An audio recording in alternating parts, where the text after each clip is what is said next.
जंग के 15वें दिन आखिर इजिप्ट से लगता रफा बॉर्डर मानवीय मदद के लिए खोल दिया गया है। गाजा के वक्त के मुताबिक सुबह 10 बजे और भारत के वक्त के मुताबिक 12:30 बजे रफा बॉर्डर खोला गया। ये आपको हम तस्वीरें दिखा रहे हैं जहां ट्रकों की एंट्री शुरू हो चुकी है। लंबी कतारें ट्रकों की वहां पर थी, लेकिन अब ये आप देख सकते हैं ये इसका शुरुआत हो चुका है। लेकिन सबसे बड़ी बात, राहत सामग्री के दर्जनों ट्रक खड़े थे, फंसे हुए थे, कई दिनों से इंतजार कर रहे थे यहां ट्रक, और अमेरिका यूएन के दखल के बाद आखिरकार सहमति बनी और आज ये बॉर्डर खोल दिया गया जिसका नाम है रफा बॉर्डर।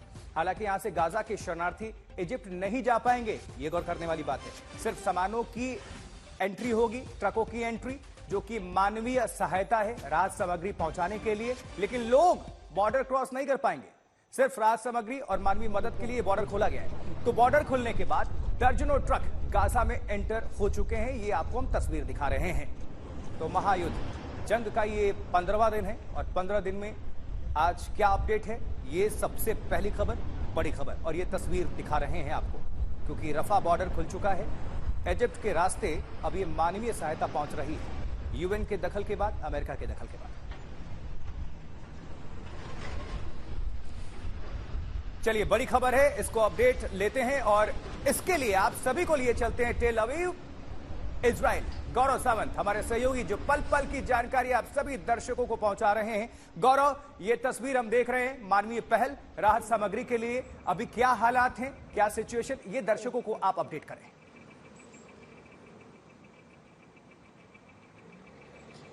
ये बहुत गंभीर प्रयास के बाद ये संभव हो पाया है कि राहत सामग्री गाजा पट्टी में मिस्र के बॉर्डर से दक्षिणी गाजा में जा पाएंगे। इजराइल की बहुत पैनी निगाह है कि क्या क्या रसद सामग्री जा रही है। वो खाना, पानी और दवाइयों पर तो मंजूरी दे दी इजराइल ने, लेकिन ईंधन की सप्लाई पर बहुत नाराजगी और प्रॉब्लम है इजराइल को, क्योंकि इजराइल को यह अंदेशा है कि जो राहत सामग्री आम जनता के लिए जाएगी या फिर अस्पतालों के लिए जाएगी, वही हमास के आतंकवादी उसको चुरा लेंगे और युद्ध के लिए इस्तेमाल करेंगे, खासतौर पर ईंधन का इस्तेमाल।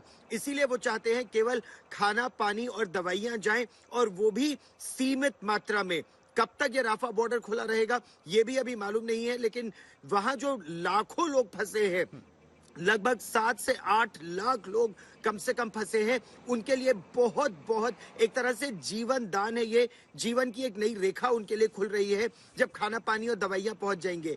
ईंधन की सप्लाई की भी बहुत जरूरत है, क्योंकि अस्पतालों ने अब ये कह दिया है कि उनके पास महज 2 दिन का ईंधन बचा है। कुछ अस्पतालों ने तो कहा है उनके पास बिल्कुल ईंधन बचा ही नहीं है ऐसे समय में। तो इमरजेंसी ऑपरेशंस की अगर बात की जाए, आईसीयू की बात की जाए, तो वो भी अभी वो मेंटेन नहीं कर पा रहे हैं। ये बहुत बड़ी समस्या गाजा पट्टी में इस समय है।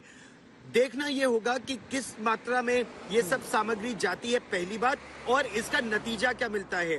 2 अमेरिकी हॉस्टेजेस को तो छोड़ दिया हमास ने, लेकिन 200 से ज्यादा बंधक अभी भी हमास के पास है। और इजराइल ने साफ कर दिया है, रसद सामग्री, खाने पीने का सामान, दवाइयां तभी तक जाएंगी जब तक उनके बंधकों की एक सुरक्षा और 2 उनको वापस भेजने का काम जारी होगा। और इसीलिए आशुतोष, प्रयास ये भी है कि जो ग्राउंड ऑपरेशंस, इस ऑपरेशंस आयरन स्वॉर्ड्स का जो दूसरा भाग है, ग्राउंड ऑपरेशंस, उसको कुछ समय के लिए एक अल्प विराम दिया जा सकता है, ताकि जो बंधक हैं उनकी सुरक्षित घर वापसी हो सके। गौरव, यानी कि कोई समय अवधि भी निर्धारित है क्या कि कब तक ये बॉर्डर खुला रहेगा? इसके लिए क्या कोई समय सीमा निर्धारित किया गया है? आशुतोष, एक बहुत महत्वपूर्ण बैठक इस समय काहिरा में चल रही है, कायरो में चल रही है, इजिप्ट में, जिसमें ब्रिटेन के विदेश मंत्री जेम्स क्लेवर्ली भी मौजूद हैं। उसमें फिलिस्तीन के कुछ नुमाइंदों के आने की उम्मीद है। हालांकि उसमें Egypt, Jordan, Qatar, England, European देश, कुछ अमेरिका, इन सब के नुमाइंदे वहां होंगे, ये देखने के लिए कि किस तरह से मानवीय मदद जा सके इस राफा बॉर्डर से। और जो अमेरिकन पासपोर्ट होल्डर्स हैं फिलिस्तीनी, ब्रिटिश पासपोर्ट होल्डर्स हैं फिलिस्तीनी, जो विदेशी मूल के फिलिस्तीनी है, एक तरह से देखा जाए जो यूरोपियन देशों के और अमेरिकन पासपोर्ट होल्डर्स हैं, क्या उनकी सुरक्षित निकासी इस राफा बॉर्डर से हो सकती है?